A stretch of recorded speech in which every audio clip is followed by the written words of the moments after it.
আসসালামু আলাইকুম সুপ্রিয় শিক্ষার্থীবৃন্দ, কিশোরগঞ্জ জেলা আইডিয়াল স্কুল কর্তৃক আয়োজিত কেজেড আইএস হোম স্কুলে তোমাদেরকে স্বাগত জানাচ্ছি। আমি মোহাম্মদ শাহজাহান, সহকারী শিক্ষক গণিত। আজকে আমি তোমাদের সামনে উপস্থাপন করব অষ্টম শ্রেণীর গণিত বিষয়ের 4 নং ক্লাস, অধ্যায় 2 এর অনুশীলনী 2.1। এখানে অঙ্ক করার আগে আমাদের দুইটা সূত্র জানা প্রয়োজন।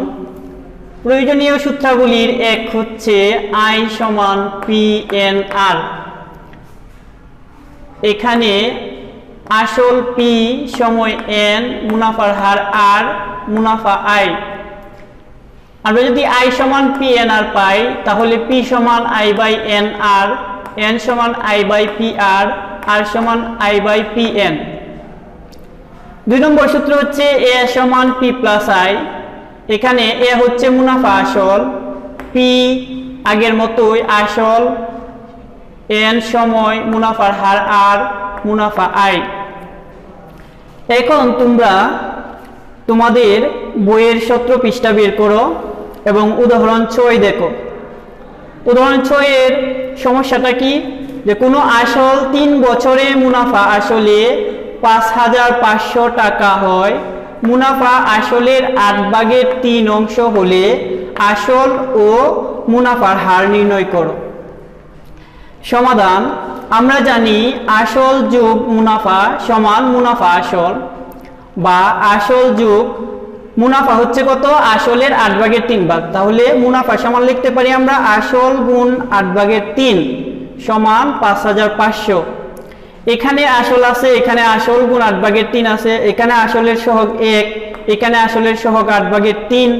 তাহলে আমরা আসল যদি কমন নেই তাহলে এখানে থাকবো 1 যোগ 8/3 গুণ আসল সমান 5,500। তাহলে এখানে আমরা 8 লসাগু নিলে 8 একে 8 যোগ 3 একে 3 গুণ আসল সমান 5,500, বা 8 আর 3 যোগ করলে হয় 11, 8/11 গুণ আসল সমান 5,500, বা আসল সমান 5,500/8/11। এখন এটা ভগ্নাংশ আকার হয়ে গেছে। এখন আমরা কি করব, এই ভগ্নাংশটাকে ভাগ থেকে গুণে রূপান্তরিত করব। এখন যদি আমরা ভাগ থেকে গুণে রূপান্তরিত করি তাহলে আমরা কি করতে হইব, এখানে ভাগ চিহ্নকে গুণ চিহ্ন দ্বারা রূপান্তর করতে হবে এবং নিচের অংশের লবটা হর হয়ে যাবে এবং হরটা লব হয়ে যাবে। তাহলে হয় কি 11 কত 5,500 গুণ 8। এখন আমরা 11 দ্বারা যদি 5,500 কে ভাগ করি তাহলে হয় শুধু 500, 5 11 55 আর 2টা শূন্য উপরে উঠে যাবে।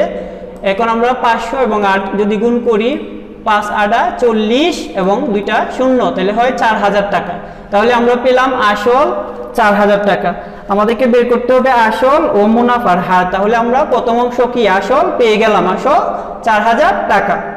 তাহলে এখানে দেয়া আছে মুনাফা আসল একসাথে 5,500।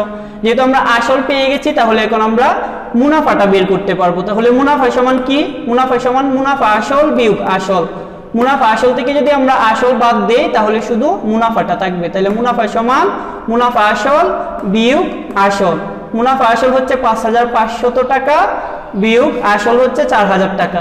তাহলে মুনাফা হচ্ছে কত, 1,500 টাকা। আবার আমাদের বের করতে হবে মুনাফার হার। তাইলে আমরা জানি মুনাফার হার R ইকুয়াল কত, এই যে এখানে মুনাফার হার R ইকুয়াল I/PN। এখানে আমরা আসল জানি 4,000 টাকা, মুনাফা 1,500 টাকা, সময় N 3 বছর, মুনাফার হার R কি করতে হবে, নির্ণয় করতে হবে। তাহলে আমরা জানি কি R সমান I/PN। এখন I এর মান 1,500, P সমান কত 4,000, N সমান 3।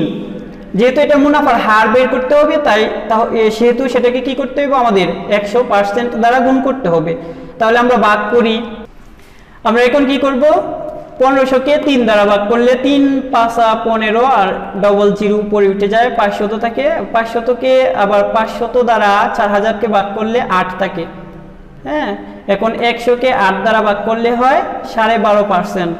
তাহলে আমরা পেলাম আসল 4,000 টাকা ও মুনাফার হার 12/2 অর্থাৎ 12.5%। এখন তোমরা তোমাদের বইয়ের 18 পৃষ্ঠা বের করো এবং 7 নং সমস্যাটা দেখো, যে বার্ষিক শতকরা কত মুনাফায় কোনো আসল 8 বছরের মুনাফা আসলে দ্বিগুণ হবে।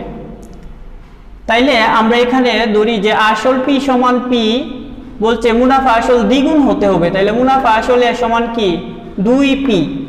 তাহলে মুনাফা কি, মুনাফা সমান আমরা জানি মুনাফা আসল বিয়োগ আসল, মানে এ সমান হচ্ছে মুনাফা আসল, পি হচ্ছে আসল, তাহলে এ সমান 2p মানে দ্বিগুণ। তাহলে 2p বিয়োগ পি সমান শুধু পি, সময় এন সমান 8 বছর, মুনাফার হার আর নির্ণয় করতে হবে। আমরা জানি আর সমান আই বাই পি এন। হ্যাঁ, এখন আই সমান পি, আবার পি সমান পি, এন সমান 8। যেহেতু এটা মুনাফার হার সেহেতু 100 দ্বারা গুণ করতে হবে, 100% দ্বারা। তাহলে পি পি কাটা 100কে 8 দ্বারা ভাগ করলে হয় কি 12.5%। এটাই আমাদের নির্ণয়ের আনসার। তারপর তোমরা তোমাদের বইয়ের 19 পৃষ্ঠা বের করো। দেখো, কোনো আসল 3 বছরের মুনাফা আসলে 1578 টাকা হলে 78 টাকা এবং 5 বছরের মুনাফা আসলে 1830 টাকা হয়। হ্যাঁ, তাহলে আসল ও মুনাফার হার নির্ণয় করো। দেখো সমাধান, এখানে প্রথম অংশ, দ্বিতীয় অংশে কি আসল আর 5 বছরের মুনাফা, মানে 5 বছরের মুনাফা আসলে একসাথে দেওয়া আছে। তাহলে আমরা লিখতে পারি আসল যোগ 5 বছরের মুনাফা সমান 1830 টাকা। তারপরে দেওয়া আছে, আর আগে দেওয়া আছে কি 3 বছরের মুনাফা আসল, তাহলে আসল যোগ 3 বছরের মুনাফা সমান 1578 টাকা। তাহলে এখন আসল দুই জায়গায় কি সমান, শুধু সময়ের ব্যবধান 3 বছর এবং 5 বছর। যেহেতু 3 বছরে কম, লাভ আসলে কি হবে কম হবে, আর 5 বছরে অবশ্যই বেশি হবে। তাহলে আমরা বিয়োগ করে দিই, আসল বিয়োগ আসল, তাহলে কাটা যায় আসল সমান, যেহেতু 5 বছর থেকে 3 বছর বাদ দিলে 2 বছর থাকে এবং 2 বছরের মুনাফাটা হয় কি 252 টাকা। তাহলে 1 বছরের মুনাফা কত হবে, 252কে 2 দ্বারা ভাগ করি, তাহলে 3 বছরের মুনাফা কত হবে 252 ভাগ 2 গুণ 3 সমান কত 378 টাকা। তাহলে আমরা জানি 3 বছরের মুনাফা আসল 1578 টাকা এবং 3 বছরের মুনাফা পাইছি কত 378 টাকা। তাহলে আসল কত হয় 1578 বিয়োগ 378 সমান 1200 টাকা। এখন আমাদের বের করতে হবে কি মুনাফার হার। তাহলে এখান থেকে আমরা কি কি জানলাম, যে আসল 1200 টাকা, সময় এন 3 বছর, মুনাফা আই সমান 378 টাকা, মুনাফার হার আর নির্ণয় আমরা জানি আর সমান আই বাই পি এন। এখানে আই সমান 378, পি 1200, এন সময় 3 বছর। যেহেতু আমরা মুনাফার হার বের করব সেহেতু কি আমরা 100 দ্বারা গুণ করব।